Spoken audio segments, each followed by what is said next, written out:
سرخ مچھلی ایک پہاڑ کے درمیان میں ایک خوبصورت سا پانی کا تالاب ہوتا ہے۔ اس میں بہت ہی خوبصورت رنگ کی مچھلیاں ہوتی ہیں۔ سب مچھلیاں بہت سالوں سے اس تالاب میں رہتی ہیں۔ وہاں پر کوئی بھی نہیں آتا تھا، اسی لیے مچھلیاں وہاں پر خوشی خوشی رہتی تھیں۔ ایک دن کچھ انسان وہاں جاتے ہیں اور تالاب میں بہت ہی خوبصورت مچھلیاں دیکھ کر حیران ہو جاتے ہیں۔ ان میں سے ایک انسان کہتا ہے کہ ہم پھر آئیں گے اور جال لے کر اور ان سب مچھلیوں کو پکڑ کر لے جائیں گے۔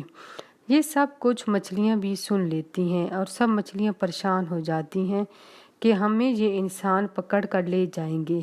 ان میں سے ایک سرخ رنگ کی ایک خوبصورت سی مچھلی ہوتی ہے اور وہ بھی ان سب مچھلیوں سے سنتی ہے کہ انسان مچھلیوں کو پکڑ کر لے جائیں گے۔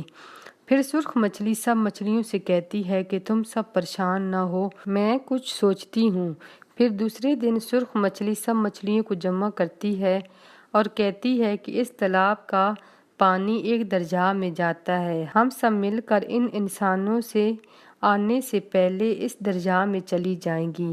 پھر سب مچھلیاں سرخ مچھلی کی بات سن کر خوش ہو جاتی ہیں۔ پھر ان میں سے ایک بوڑھی مچھلی ہوتی ہے، وہ کہتی ہے کہ مجھے معلوم ہے کہ کس طرف وہ دریا ہے، تم سب میرے پیچھے آؤ۔ پھر سب مچھلیاں بوڑھی مچھلی کے پیچھے پیچھے جاتی ہیں۔ تالاب سے بہت ہی چھوٹا سا رستہ پانی کو جاتا تھا۔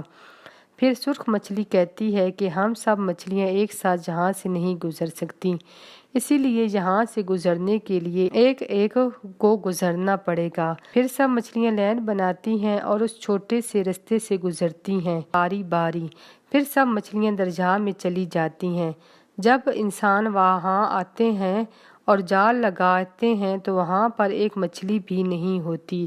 پھر انسان حیران ہو جاتے ہیں کہ یہ ساری مچھلیاں کہاں چلی گئیں، کل تو یہ سب مچھلیاں یہاں پر تھیں اور تالاب مچھلیوں سے بھرا ہوا تھا۔ پھر مچھلیاں بہت خوش ہو جاتی ہیں کہ ایک سرخ مچھلی کی عقل مندی سے سب مچھلیوں کی جان بچ گئی اور اب سب مچھلیاں ایک بہت بڑے دریا میں رہنے لگتی ہیں۔ اب ان کے پاس بہت بڑا دریا ہوتا ہے اور دریا میں اور بھی مچھلیاں ہوتی ہیں جن سے ان مچھلیوں کی دوستی ہو جاتی ہے اور اب سب مچھلیوں کو تیرنے کے لیے بہت بڑا دریا بھی مل جاتا ہے۔ اب سب مچھلیاں خوشی خوشی اس دریا میں رہتی ہیں۔